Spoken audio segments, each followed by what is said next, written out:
Hoje a nossa conversa aqui, o nosso bate-papo, vai ser sobre um tema que vocês já perceberam, que eu sou particularmente interessado, acompanho com muita atenção. É o setor de óleo e gás, e eu convidei a Magda Chambriard. Magda foi diretora-geral da Agência Nacional do Petróleo, hoje ela está na FGV Energia, Fundação Getúlio Vargas, fazendo um trabalho muito bacana. E agora ela está naquela posição, Magda, né, de posso falar de tudo sem aquele comprometimento da autoridade, de estar lá na regulação. Já pode até um pouco refletir sobre as coisas que a gente precisa melhorar, né? As coisas que a gente pode aperfeiçoar. Então é um prazer muito grande te receber aqui para falar de um assunto que é muito me apraz. E num momento que eu acho que é um momento de retomada da indústria de óleo e gás no Brasil, né? Tem visto aí, não sei se é fake news ou se é verdadeiro, mas a gente vê Estaleiro Brasfel, Zenga dos Reis, abrindo vaga para ajudante ajudante do setor ali naval. As empresas que estão ganhando contratos novamente para construir plataformas, FPSO. Então é um momento de um pouco retomada. E a gente teve esses leilões, Magno, eu queria até que você comentasse um pouco especificamente, e até para mim, que eu acreditava que o leilão de cessão onerosa ia ser complicado, porque, enfim, como é que você ia disputar um leilão com uma empresa que tinha um cheque em branco na mão, que é o caso da Petrobras. Mas mesmo os outros de partilha, o fato de ninguém bidar, né, ninguém apresentar uma proposta, para mim foi uma surpresa. Porque todo mundo diz, as majors estão atrás de reservas, elas precisam ter reservas, e ali é quase líquido e certo, que você tem reservas muito rápido, e ninguém apareceu. Então podíamos conversar por aí. Vamos começar. É importante, Vidor, fazer uma reflexão sobre o pós-2014, tá certo? Até no 2014, a indústria do petróleo no mundo ela vinha numa euforia, a euforia dos preços elevados. A partir de 2014, então, esses preços caem significativamente. Eles chegaram a ser mais de $100 por barril, $120 por barril, e no início de 2016 ele estava a 35. Né? Então isso foi uma pisada no freio da indústria do petróleo, eu diria a nível mundial. Né? A exploração de petróleo, ela praticamente cessou. Né? Os investimentos em pesquisa e desenvolvimento foram absurdamente desacelerados. E a partir daí, as empresas começaram a buscar aqueles melhores projetos, elas foram muito restritivas, começaram a buscar os melhores projetos que faziam sentido no primeiro quartil da sua carteira de projetos. Isso aí se refletiu no Brasil. Você lembra que a 13ª rodada de licitações da ANP, eu estava lá ainda, né? Foi muito comentada, nós tivemos pouquíssimo interesse na rodada, né? Mas estávamos num cenário de extrema instabilidade em relação ao preço do petróleo. E de lá para cá, o preço do petróleo, do início de 2016 para frente, o preço do petróleo vai se retomando. Né? O ano passado nós tínhamos, e no começo desse ano nós chegamos a ter $70 por barril. Veja que ainda não são os $100 e poucos, mas já é o dobro dos 35 do início de 2016. Né? E esse ano nós ficamos aí entre 50 e muito, na beirada dos 60 até 70, hora mais para os 70, hora mais para os 60, mas num cenário que, se não completamente instável, já mostra uma certa estabilidade. E esse cenário de retomada dos preços, né, ele motivou as empresas que não vinham investindo para adquirir novas áreas e não vinham explorando a recompor seus portfólios. Né? Isso aconteceu no Brasil a partir de 2017, quando se volta para os leilões ofertando áreas na Bacia de Campos. Essas áreas na Bacia de Campos faziam 10 anos que não eram ofertadas, né? Essa é uma reflexão que nós temos que fazer, né? Águas profundas da Bacia de Campos com o objetivo pós-sal, em regime de concessão, porque fora do polígono, né? Em lâminas d'água profundíssimas, e foram assim objeto de atenção e de aquisição voraz por parte das empresas petrolíferas que estavam com seus portfólios fragilizados, vamos dizer assim, né? Encolhidos. Só que de 17 para cá, nós fizemos 5 leilões de pré-sal, fizemos leilões todos os anos de concessão e pusemos agora o excedente da cessão onerosa, que tinha ali por baixo uns 10 bilhões de barris no total a serem licitados. Então, o que eu pondero aqui é o seguinte: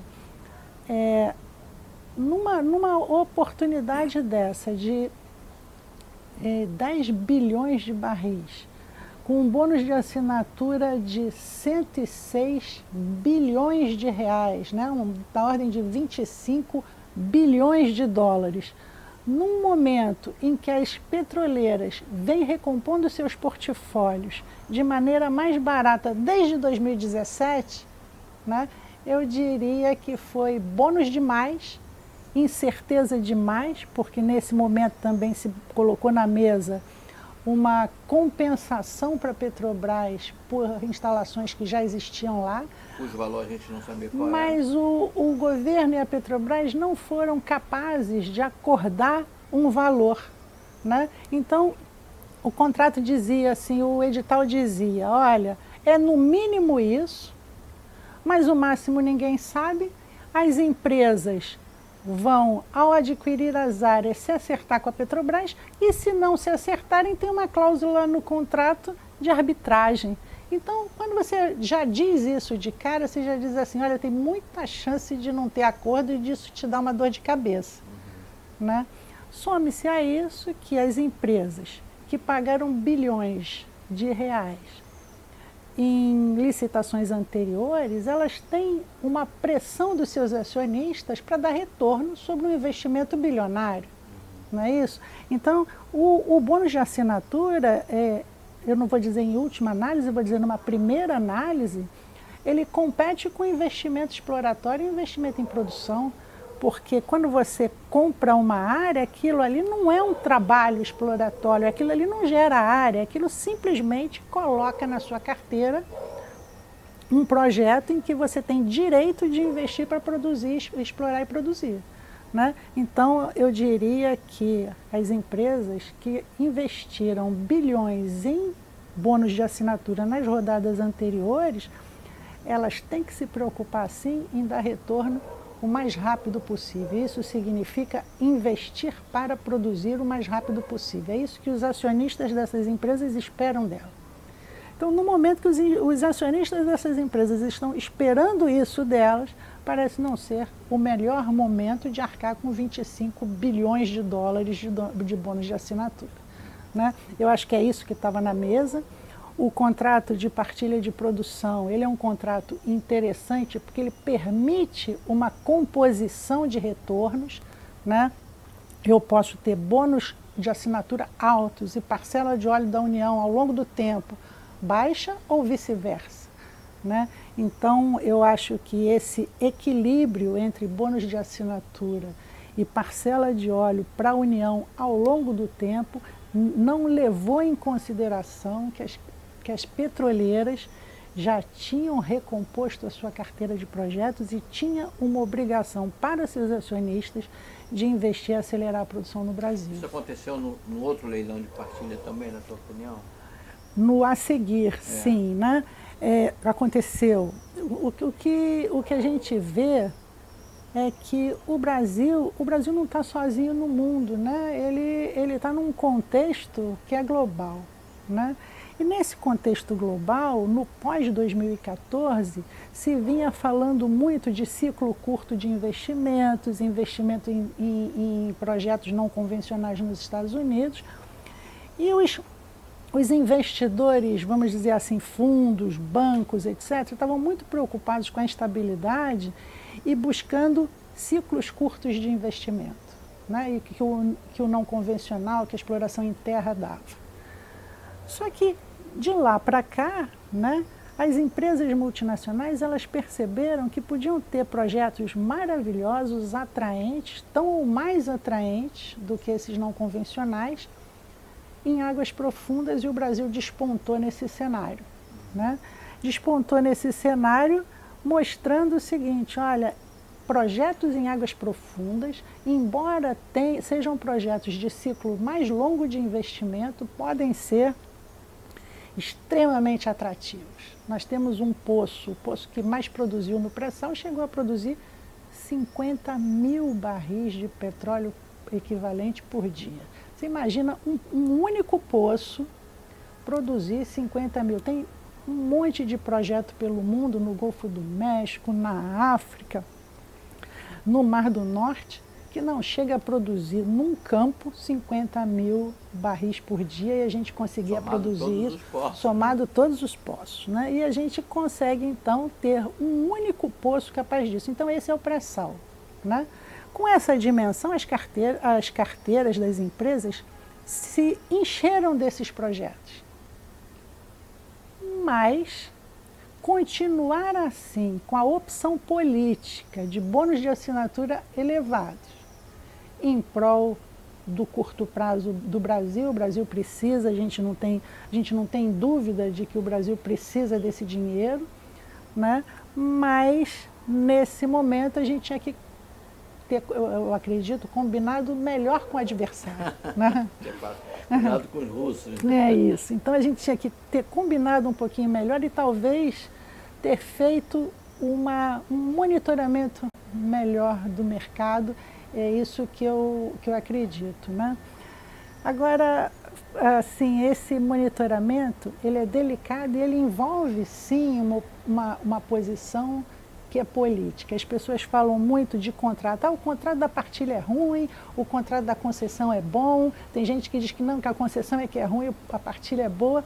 Um contrato é um contrato. Um contrato reflete uma opção que é política de exploração das jazidas minerais do país.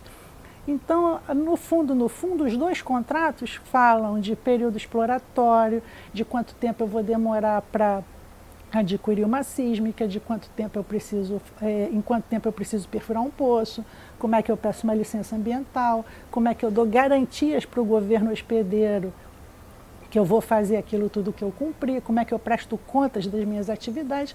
No fundo, é isso que faz um contrato, né? Se ele é de partilha ou se ele é de concessão, o mundo está habituado a trabalhar com os dois, né? O que esses contratos têm que refletir é outra coisa, né? É o que o governo do Brasil quer da indústria petroleira. Ele quer bônus de assinatura elevado e que ela pague pouquinho ao longo do tempo. Esse bônus vai ser ótimo para o Tesouro Nacional, mas vai competir com o investimento exploratório de produção que as empresas têm que fazer aqui, né?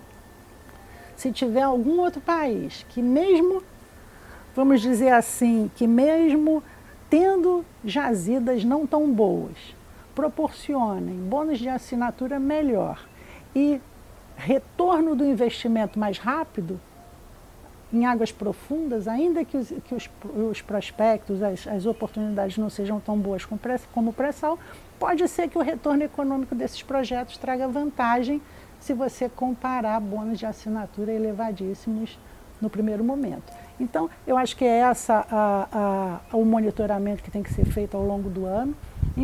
Na nona rodada, foi uma coisa interessante, nós decidimos na ANP que nós íamos fazer o melhor leilão do mundo, né? E nós fizemos um ano de trabalho prospectando tudo o que estava acontecendo no mundo. E resolvemos botar os blocos na nona rodada. E aí nós começamos a dizer o seguinte, olha só, nossos blocos são os melhores do mundo, as empresas estão interessadíssimas. Vamos bombar. No primeiro momento, a gente monitorava assim, eu acho que nós estamos chegando a 5 bilhões. E a gente começou a insuflar, não, realmente, essas áreas são maravilhosas, é pré-sal, nós vamos ter resultados maravilhosos, e etc, etc. Dali a pouco a gente começa, o zoom começa a dizer, não, são 10 bilhões. Dali a pouco já eram 15.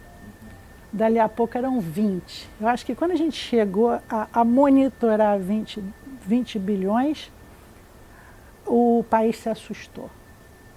O país se assustou e 41 blocos foram retirados, aqueles blocos de águas profundas, né?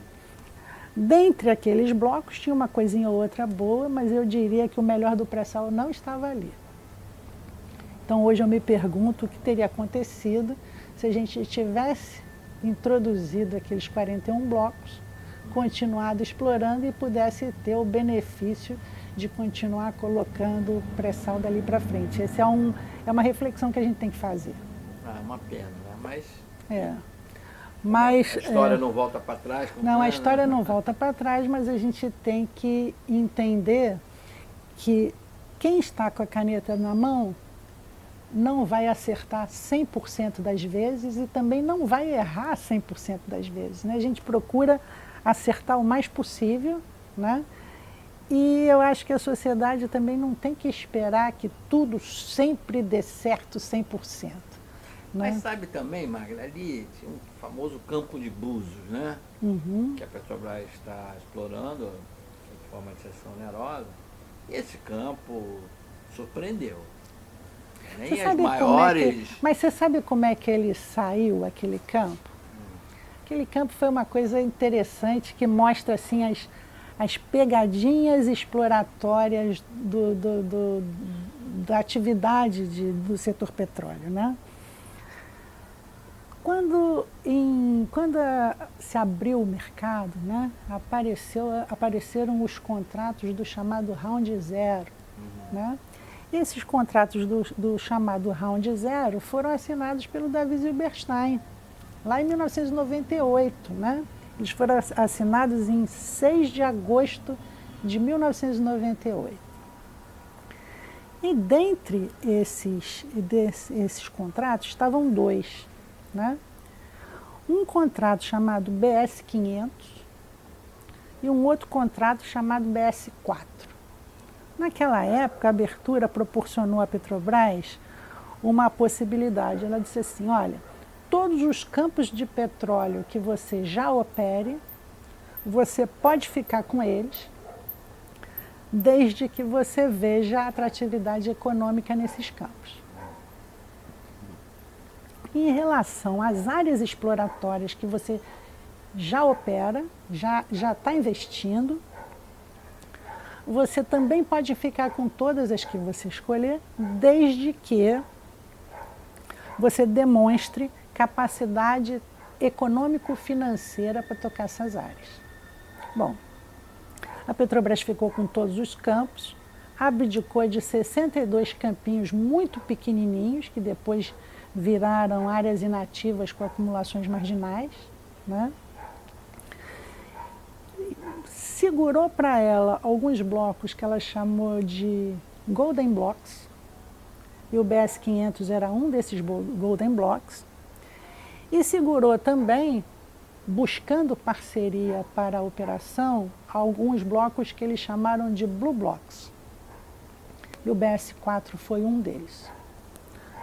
Bom, a Petrobras explorou o BS-500, descobriu 2 campos no pós-sal, acabou o período exploratório, ela devolveu o BS-500. A mesma coisa aconteceu com o BS-4. A Petrobras fez uma parceria com a Shell explorou o BS-4, descobriu e segurou campos no pós-sal e devolveu o BS-4. Em 2004, na 6ª rodada, eu já estava na ANP, eu era superintendente de exploração da ANP, e nós licitamos essas áreas de novo. e as licitações foram desertas. Nossa. As licitações foram desertas. O tempo se passou, a Bacia de Campos era o grande chamariz na área, a Bacia de Santos era a menor, né? Em 2006 começam a aparecer as descobertas, a descoberta do Lula é de 2006, a descoberta de Paraty é de 2006. Entre 2006 e 2008, um monte de oportunidades no pré-sal resultaram em descobertas, mas o grande olhar não era para essas áreas devolvidas do BS-500 e do BS-4. Você achava que aquilo ali era menor. Eu me lembro de uma reunião em Brasília, onde foi perguntado à ANP assim, olha, a Petrobras enxerga isso aqui, o que vocês acham disso? E eu me lembro de ter dito assim, olha, essa parte aqui a gente acha a mesma coisa. Essa parte aqui embaixo a gente acha um pouquinho menos, mas essa parte aqui a gente acha um pouquinho mais. E essa parte era exatamente onde estava o Lula e Libra, né? Discute daqui, discute dali, surgiu uma questão importante que era como é que a gente faz a Petrobras, essa discussão não foi da ANP, essa discussão foi do governo, né? Como é que se faz a Petrobras estatal brasileira enfrentar o desafio do pré-sal, né? Existia a necessidade de alavancagem, né? Existia a necessidade de buscar mais recursos. O primeiro poço de Tupi, né? hoje Lula, ele levou mais de 1 ano e meio para ser perfurado, ele custou um número da ordem de 250 milhões de dólares. Então você imagina que naquele momento, né, se tinha clareza de que não era fácil para uma empresa do porte que tinha a Petrobras arcar com esse nível de desenvolvimento. E também não era justo que a Petrobras, tendo descoberto aquilo tudo, fosse ser expurgada do seu próprio quintal, né? Se você abre ali, vamos dizer assim, como é que ia acontecer com a Petrobras? A Petrobras não tem dinheiro, outros têm dinheiro, ela seria expurgada do seu próprio quintal e das suas próprias descobertas. Então essa foi uma discussão que aconteceu, né? E a decisão foi ampliar a Petrobras, né? Através de uma capitalização. O governo também não tinha dinheiro, né? Então vamos aportar reservas, né? Vamos aportar recursos petrolíferos, porque esse a gente já descobriu que tem e são muitos. E aí apareceu a capitalização da Petrobras. E aí veio uma discussão que a ANP dessa participou. Como é que a gente valoriza o pré-sal, né? Porque a gente tinha levantamentos sísmicos, a gente tinha estudos, a gente tinha perfurações em outras áreas, mas como é que a gente viabiliza e valoriza as áreas que a gente quer licitar? Só tinha um jeito, perfurar poço, né? E aí foi uma outra reunião que eu participei também, dizendo o seguinte, olha, mas vocês não podem, a Petrobras não pode perfurar poço, porque a Petrobras não tem essas áreas, né? Então a gente disse o seguinte, mas a Petrobras, é verdade que a Petrobras tem aí 5% das áreas sedimentares brasileiras, porque os outros 95% são áreas abertas e todas sob a gestão da ANP. Então nós podemos fazer isso, né? Surgiu então a questão, mas tá bom, se a ANP pode fazer isso, o Estado brasileiro e a ANP não tem dinheiro. Mas existia a prerrogativa da verba de pesquisa e desenvolvimento, que ainda que isso pudesse não ser caracterizado como pesquisa, certamente não poderia não ser caracterizada como desenvolvimento, né? E aí nós já vínhamos estudando a possibilidade de perfurar poços que a gente chama de poços estratigráficos, né? São poços para pesquisa, e fizemos esses 2 poços. foi uma empreitada, vamos dizer assim, importante, foi uma responsabilidade muito grande que a gente assumiu naquela hora, mas o fato é que, em parceria com a Petrobras, sob a batuta, vamos dizer assim, da ANP, nós decidimos furar o primeiro poço no pré-sal. A ANP, então, teria que ter o mando da perfuração e, entre aspas, permitir que a Petrobras furasse se remunerando com verba que ela teria que investir em pesquisa e desenvolvimento. Houve uma discussão grande onde seriam esses poços.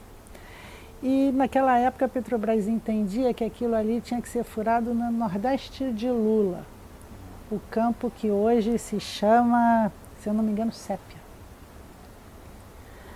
E a ANP dizia o seguinte: não, hoje em dia eu enxergo o Nordeste de Lula como uma área que vai me dar 500 milhões de barris, o que era muito, né?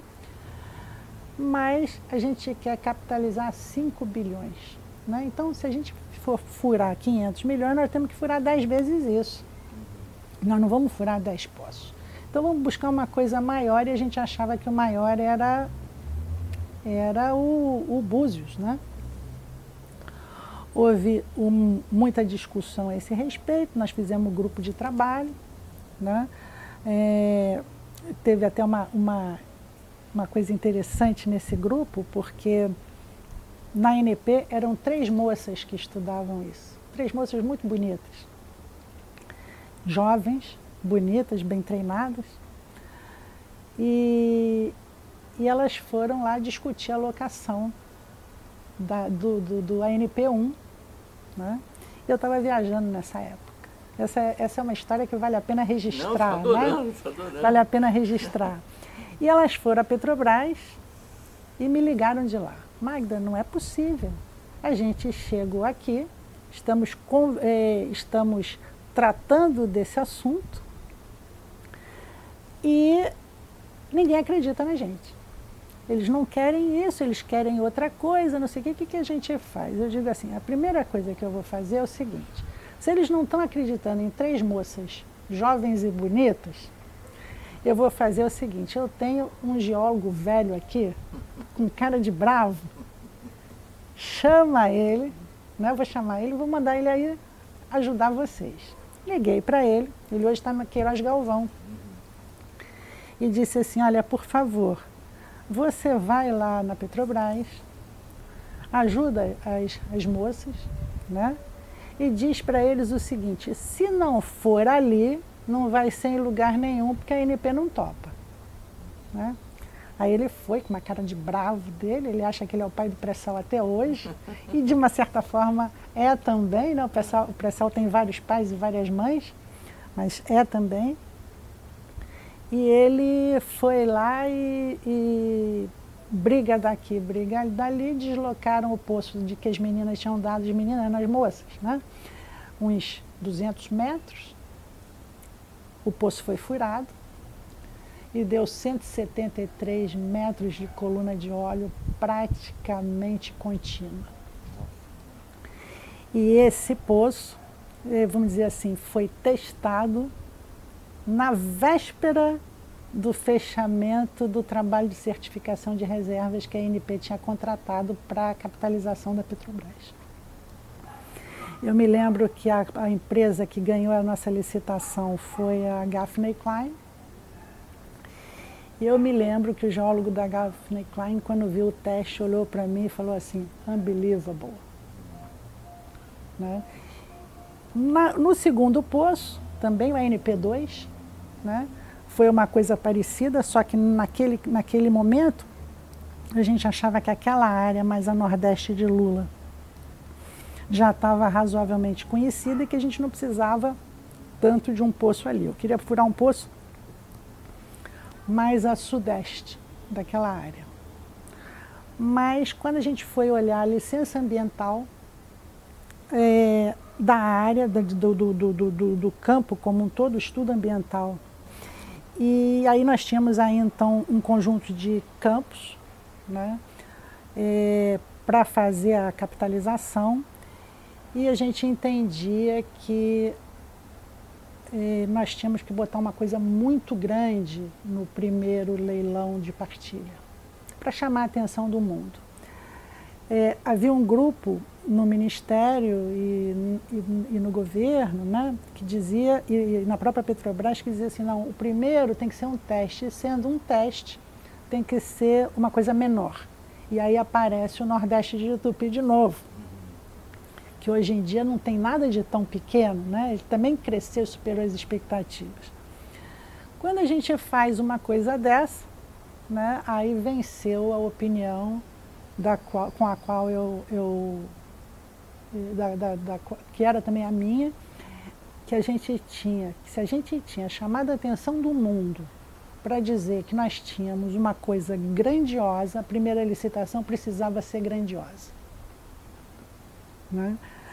A Presidência da República acatou, concordou conosco, né? E aí o escolhido foi o Libra, né? Que hoje virou o Campo de Mero. Na época nós achávamos que ali tinha 10 bilhões de barris, a gente achava que tinha 10 em Búzios e 10 em Libra. O Búzios aconteceu de uma forma muito tranquila. Eu diria que hoje eu não tenho medo de dizer que é o melhor campo do Brasil. Ele é um campo melhor que Lula, inclusive, sob minha avaliação, meu ponto de vista. Já o Mero tem uma parte... O Mero, quando você olhava no mapa, ele parecia um 8, assim, né? Então, essa primeira parte do 8 está sendo desenvolvida, se tornou o Campo de Mero. E a segunda parte do 8, a parte mais leste do 8, continua em exploração, sinal que é mais difícil. Né? Mas, seja lá como for, é um campo... Você falava em 12 bilhões de barris de reserva. 8 a 12, 8 a 12, 8 a 12. É possível que se chegue a 8, eu não sei. Aí eu também já não estou acompanhando mais tão de perto, etc. Mas o que eu sei também é que as colunas perfuradas superaram bastante os 200 metros, quer dizer, foram maiores ainda que os 200 metros, produtividade altíssima.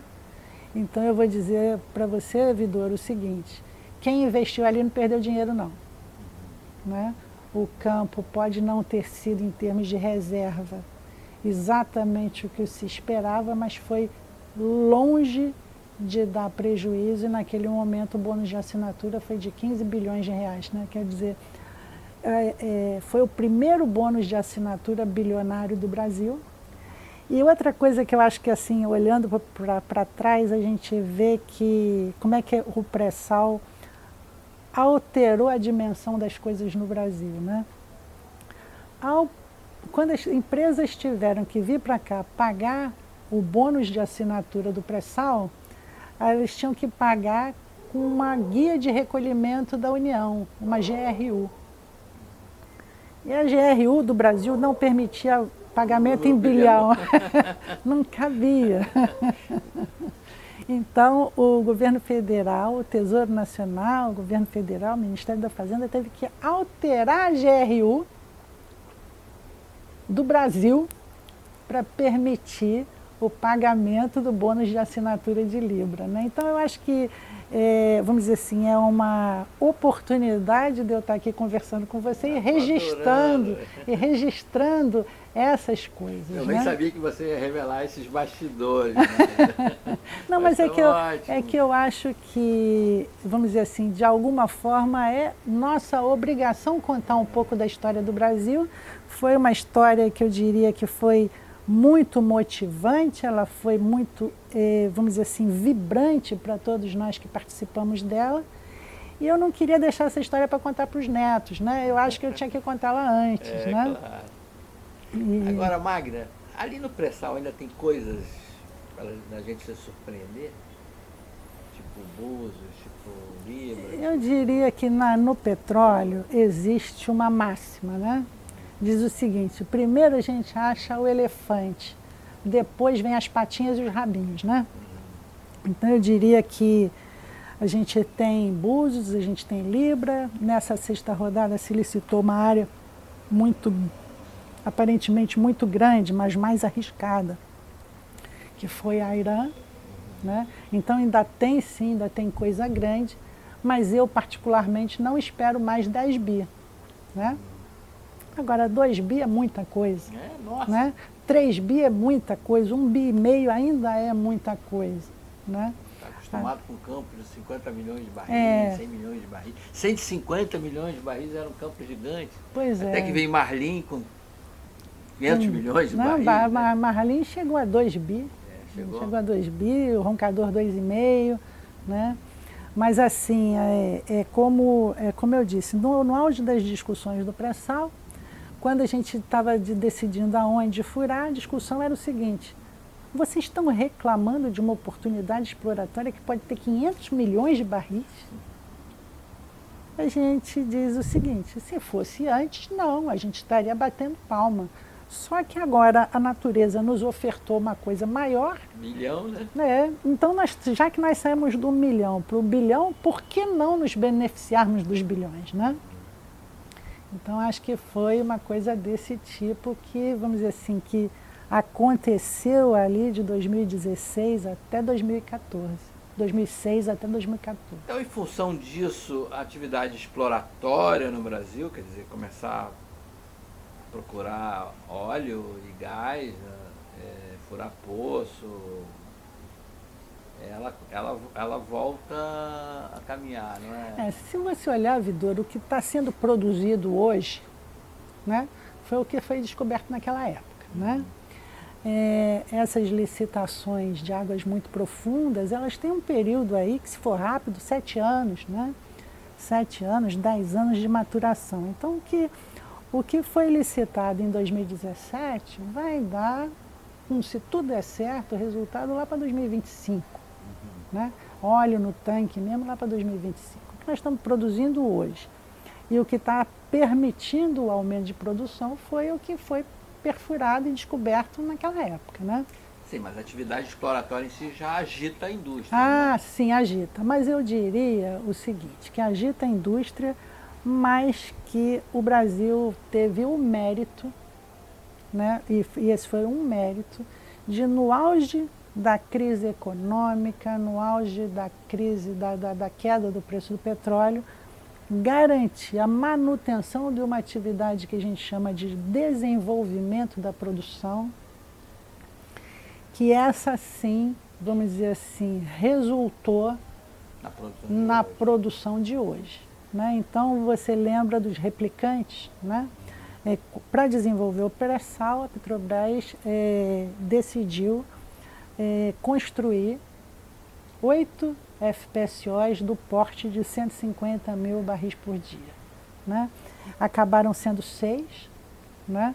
Mas essas 6 estão aí começando a produzir. A P66, que entrou em produção esse ano, é um desses replicantes. Né?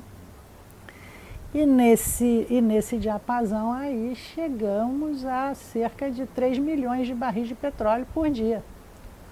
O que é um desafio enorme, né? Vencido, né? Um desafio vencido. Quando eu entrei na ANP, quando eu entrei na diretoria da ANP, eu não me lembro o número exato, mas o número era da ordem de 1,2. Né? Então eu diria que o Brasil fez bonito, né? Entregou petróleo. Quando a gente olha para frente, as estimativas da Fundação Getúlio Vargas, né, que nós fizemos lá no grupo da FGV Energia, apontam para que, se tudo der certo e a gente conseguir colocar em operação no Brasil, depois do plano de negócio da Petrobras, portanto, a partir de 2023, 4 plataformas do tipo FPSO por ano, nós vamos chegar em 2030 com um número da ordem de 4,5 milhões de barris por dia. Né? Isso nos colocaria aí entre o 6º ou 7º maior produtor do mundo, né? O pré-sal nos fez chegar em 2014 como o 10º maior produtor de petróleo do mundo, né? Então, nós podemos ser aí o 6º ou 7º. O desafio desse investimento é enorme. A gente estima que, se a gente pegar o plano o plano de negócio da Petrobras, o último, fala em 68,8 bilhões de dólares em 5 anos, né? Nas nossas estimativas, depois disso, a gente poderia investir outros 200, quer dizer, seriam 270 bilhões de dólares em um pouco mais de 10 anos, né? O que é isso? Isso é um número da ordem de 1,5 vez, 200 bilhões é um número da ordem de 1,5 vezes o que a Petrobras investiria se o plano de negócios dela fosse replicado na próxima década, no próximo quinquênio. Então, o que a gente tem aí é o seguinte: olha, não tem dúvida nenhuma que o porte da Petrobras foi ultrapassado em função do pré-sal, né? Essas petroleiras estão fazendo esse papel no Brasil de vir nos ajudar a enfrentar um desafio que foi maravilhoso, foi muito bem, vamos dizer assim, foi muito bem trabalhado pela Petrobras, mas que era maior que ela, né? Então eu diria que é a constatação que o Brasil é mesmo maior do que a Petrobras, né? A gente dizia sempre brincando o seguinte: olha, o que é maior, né?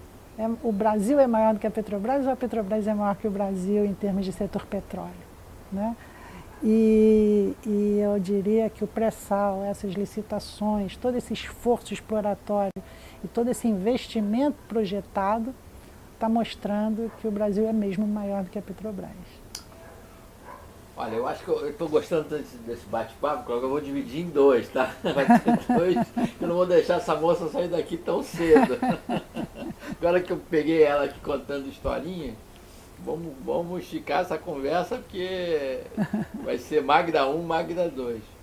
Magda, aí você, 280 bilhões de investimentos, né, uma coisa... Eu não consigo nem pensar nisso. De tanto dinheiro, mas... É muito dinheiro mesmo. E aí tem uma coisa muito polêmica que eu queria pegar bem a tua opinião sobre isso, que é a tentativa da gente abocanhar esse investimento em termos de encomendas sobre forma de produtos, né, equipamentos, serviços, mão de obras no Brasil. A gente vai buscar a experiência de outros países que fizeram isso, né? O Reino Unido, a Noruega, a China, enfim, até mesmo os Estados Unidos, de certa maneira, e tentar, com essa demanda, instituir uma grande cadeia produtiva do setor de óleo e gás. E, enfim, já existe parte disso no mundo. Uma parte disso teria que se transferir para o Brasil, outra teria que se desenvolver aqui, enfim. Aí se instituiu a tal política do conteúdo nacional, obrigatório. Você tem que contratar no Brasil tantos por cento do teu investimento. E talvez tenha sido muito ambicioso, é muito difícil também você determinar como é que é 42% de conteúdo nacional, como é que faz essa contabilidade. Isso foi revisto por uma coisa que se acha mais realista, com base no que foi feito no passado, na real capacidade do setor, da cadeia produtiva brasileira, de prestar os serviços, de fornecer os equipamentos, que tipo de equipamento a gente realmente pode fazer. Como é que você vê isso? É um assunto polêmico? Não, é um assunto polêmico, mas eu acho que ele tem que ser tratado à luz da história, né? Eu diria o seguinte: pobre dos países que não foram capazes de construir uma política industrial saudável, desenvolvimentista e vamos dizer assim, e propulsora do seu desenvolvimento, né? Então eu acho bacana olhar, a gente diz assim, olha, a competição, ela trata do assunto sozinho, né? E eu diria o seguinte, não tem país mais pró-competição do que os Estados Unidos. E quando a gente vai para os Estados Unidos, a gente encontra umas coisas interessantes, né? A primeira coisa tem uma lei que chama James Act. Aí o James Act diz o seguinte, para navegar no Golfo do México, por exemplo, na costa americana, o navio precisa ser de bandeira americana. Essa lei, se eu não me engano, é de 1920, por aí. Toda hora vai um senador para a tribuna dizer o seguinte, mas o James Act encarece a nossa atividade, isso é um absurdo, a gente tem que acabar com o James Act, etc, etc. Isso, quando você olha na internet, é fácil de ver. Volta e meia tem um que fala contra o James Act. Só que quando ele fala contra o James Act, vai outro e diz assim, é isso mesmo, é pró-Estados Unidos em primeiro lugar, e etc. E nós nos beneficiamos dessa atitude e ela veio para ficar. Eu sei que, querendo ou não, o Jones Act tem 100 anos. Né? E está lá. E ninguém conseguiu derrubar o Jones Act até hoje. Em 1930, por aí, apareceu o Buy American. Né? E o Buy American está lá até hoje. Né? Também deve ter uns 90 anos. Mais adiante um pouquinho, a gente fala, aí, se eu não me engano, acho que é 1990, por aí. Os Estados Unidos, famoso por uma corrida espacial, né? Decide o seguinte, olha só, para satélites americanos públicos, não estou falando do privado, o privado faz o que quiser, públicos, a preferência é por fornecedores de bens e serviços americanos. Está na internet, quem quiser pode procurar isso. Né?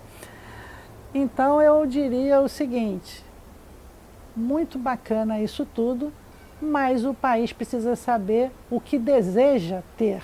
Né? Eu diria que o ponto pacífico disso tudo temos que ser capazes de nos planejar, ver o que somos capazes de fazer e desenvolver e perseguir essa meta. Né? Quando nós vamos para a Europa, a mesma coisa. Nós temos a Noruega com um sucesso brutal em termos de política, de fomento da indústria nacional.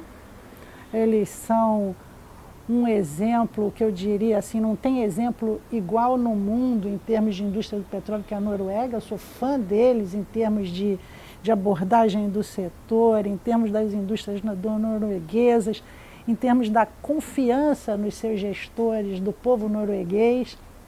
Eu diria que é uma sociedade invejável, mas tem 5 milhões de habitantes. Nós temos 210 milhões de habitantes, o nosso problema é um pouquinho maior do que o deles. Né? O Reino Unido, a mesma coisa, conteúdo local, políticas de atração de empresas. Eu estava na ANP ainda, fui visitada por um ministro inglês. Tinha um ministro inglês, não me lembro mais o nome dele. Era um ministro sem pasta. E ele me visitou e disse, eu tenho interesse em fomentar a indústria inglesa no Brasil. Como é que eu faço isso? Eu digo, comece pelas petroleiras inglesas comprando seus produtos. Porque quando nós vamos para águas ultraprofundas e para o pré-sal, né, nós temos uma dificuldade imensa de inovar, né? Porque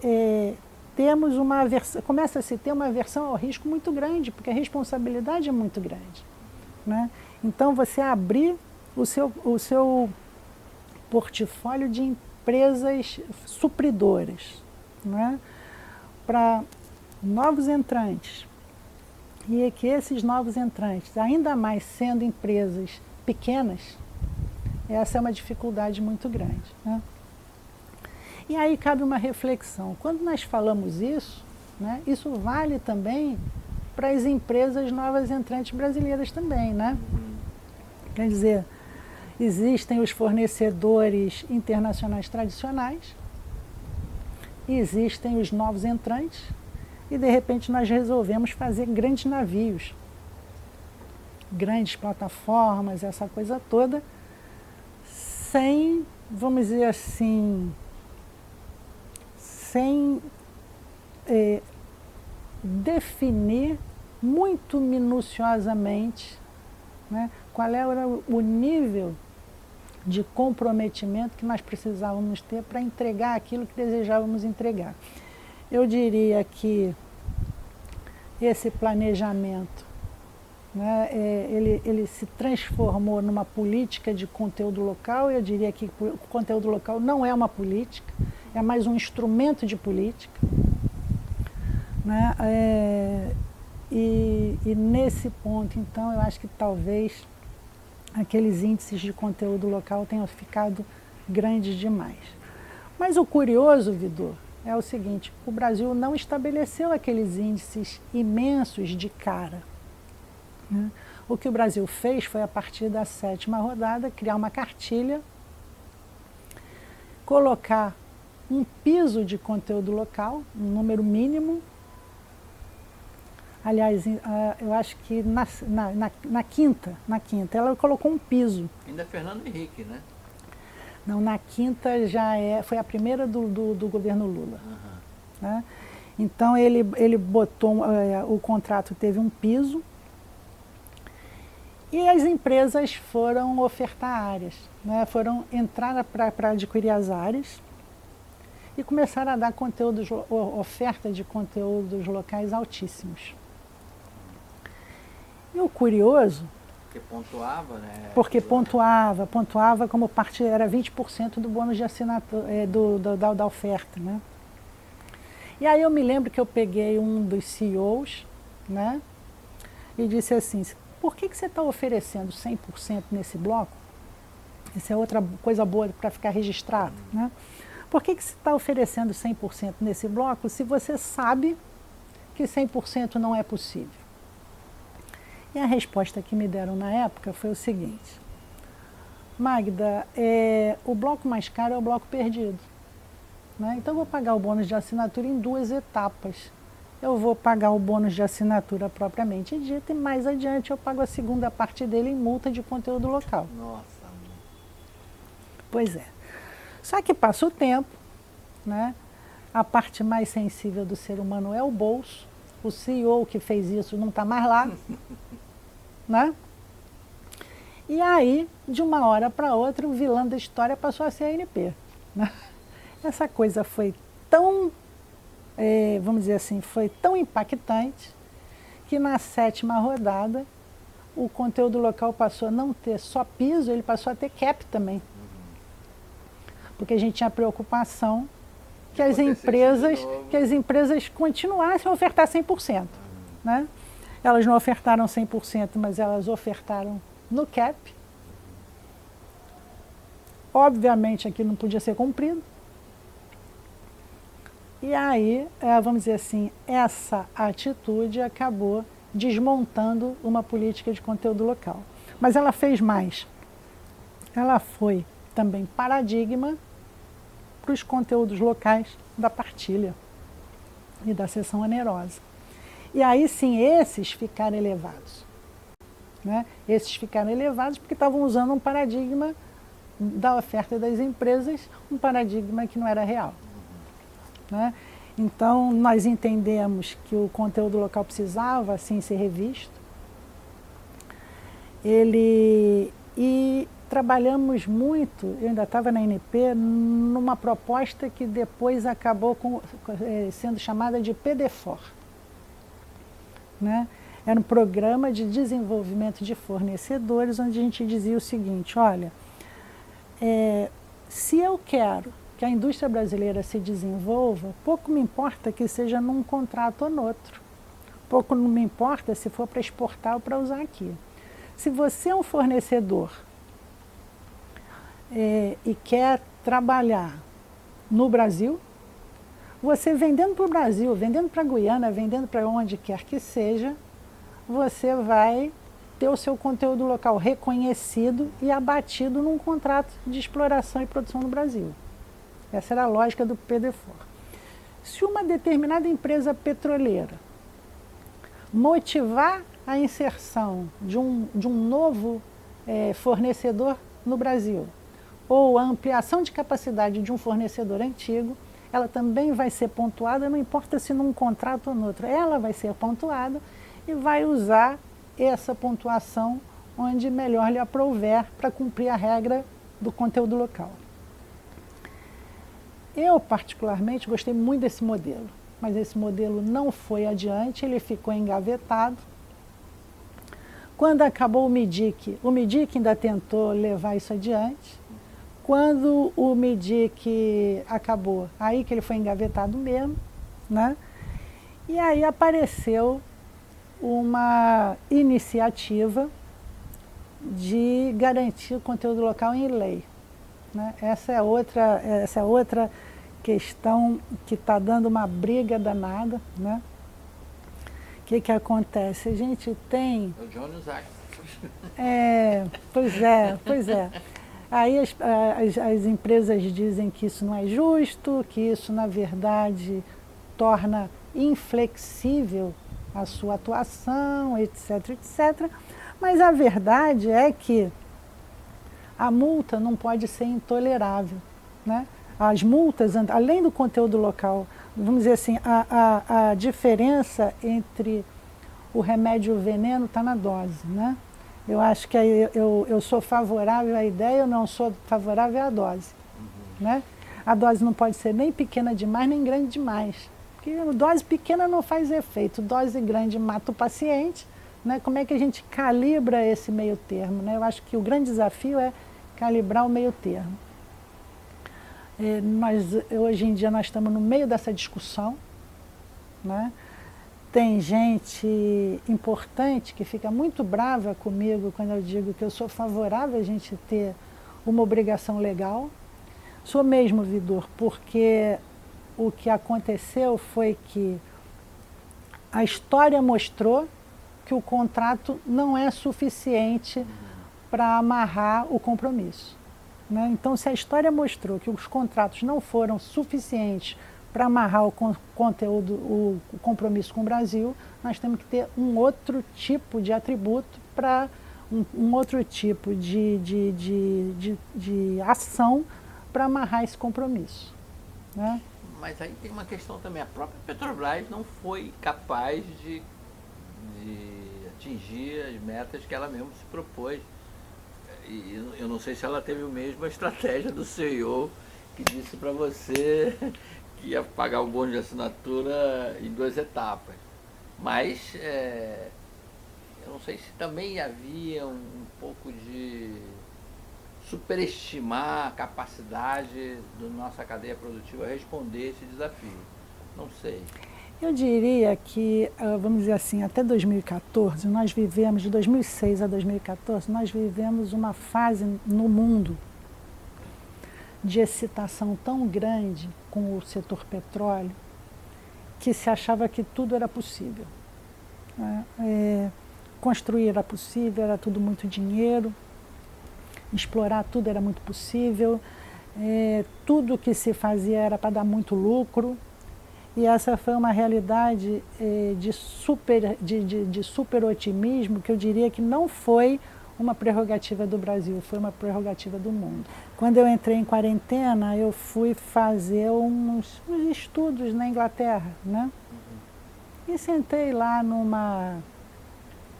no Judge Business College, num setorzinho que era muito parecido com o que é a FGV Energia. Tem lá os seus pesquisadores em energia e tal e coisa. E lá eu resolvi fazer uma pesquisa, né? Saí com empresas petrolíferas de grande porte, atuantes em águas profundas, mas entrevistando players dessas empresas atuantes fora do Brasil, né? E teve uma multinacional americana cujo CEO muito bacana, muito responsável, muito bem sucedido, vamos dizer assim, me respondeu da seguinte maneira: Magda, olha só, eu perguntei o que mudou? O que mudou com essa quebra do preço do petróleo? Ele disse assim: o que mudou foi o seguinte: antigamente, com o petróleo a mais de 100, qualquer executivo que entrasse na minha sala para dizer que tinha um projeto a mais para a empresa, eu diria: vou acomodar seu projeto no nosso portfólio. E a gente ia buscar dinheiro porque tudo dava muito lucro. Quando esse assunto se inverteu, esses projetos todos acabaram. E aí o nosso objetivo era, como eu disse para você, os projetos integrantes do primeiro quartil da sua carteira de projetos, né? Então, o conteúdo local ficou nesse meio, né? Ele ficou assim: olha, antes o otimismo era tão grande que era possível construir as coisas, o dinheiro ia sobrar para isso. Era possível aproveitar essa escala e fazer coisas que a gente não sonhava antes que podiam ser feitas. Só que a queda do preço do petróleo talvez tenha nos posto mais a par da realidade, né? Da vida nua e crua, vamos dizer assim, né? Logo depois nós tivemos uma crise sem precedentes, né? Há quem diga que é a maior crise dos últimos 100 anos. Você é economista, então eu tenho certeza que pode atestar isso. E aí, então, quando acontece uma quebra de paradigma, uma mudança de paradigma tão grande, né, eu acho que a obrigação de todos, né, ainda mais dos governantes, é reforçar muito o planejamento de nação, né? Eu digo que o Brasil é um país maravilhoso, o país tem tudo. Se você quiser especialista em submarino nuclear, você tem. Se você quiser engenheiro, tem. Se você quiser cozinheiro, você tem. Se você quiser astronauta, você tem. Se você quiser economista, você tem, de todas as gamas e de todas as crenças. E assim vamos nós, né? Agora, o que nós não temos é o hábito de planejar a longo prazo. Né? Isso nós não temos. E todo planejamento é de 4 anos no máximo, né? Então a gente faz um planejamento que transcende os 4 anos. Na hora que muda o governo, todo o anterior, independente do governo ser do A, do B ou do C, né? Ele volta a estaca zero. Não falta quem diga que todo o que foi feito antes está completamente errado e que o Brasil vai ser reconstruído a partir disso. Essa coisa, vamos dizer assim, eu diria que é bacana como peça de marketing, mas o petróleo que nós produzimos hoje foi descoberto antes, e o petróleo que nós vamos produzir amanhã certamente vai ser dessas áreas licitadas agora, né? Então, vamos dizer assim, eu diria que a espinha dorsal do país mostra que a natureza nos foi pródiga, né? Nós temos um país imenso, bacana e tudo isso, mas que eu diria que a nossa geração, que já é uma geração, vamos dizer assim, mais antiga, né, tem a obrigação de forçar, vamos dizer assim, a geração mais nova a se planejar melhor, né? A cumprir as etapas do planejamento de uma forma melhor do que nós fizemos. Gente, a conversa está muito boa, está tão boa que eu vou fazer um segundo bate-papo, né? Vou dar uma paradinha para a Magda tomar água, porque a gente tem que falar ainda sobre o gás, sobre o futuro do petróleo, sobre o novo desenho do downstream no Brasil. Também é uma discussão de royalties, que ela está estudando isso. Enfim, tem muito assunto, então vou dar uma paradinha agora. E a gente, olha, não vai parar com esse nosso bate-papo, a gente continua. Na verdade, vamos gravar só um e vou dividir em 2 para essa conversa render. Bom, domingo que vem a gente vai continuar aqui com o nosso bate-papo. Vamos falar sobre gás, royalties, uma opção de coisas ainda sobre o setor de petróleo e gás. Então não perca, domingo que vem a gente volta falando mais sobre o setor de óleo e gás com Magda Chambliar.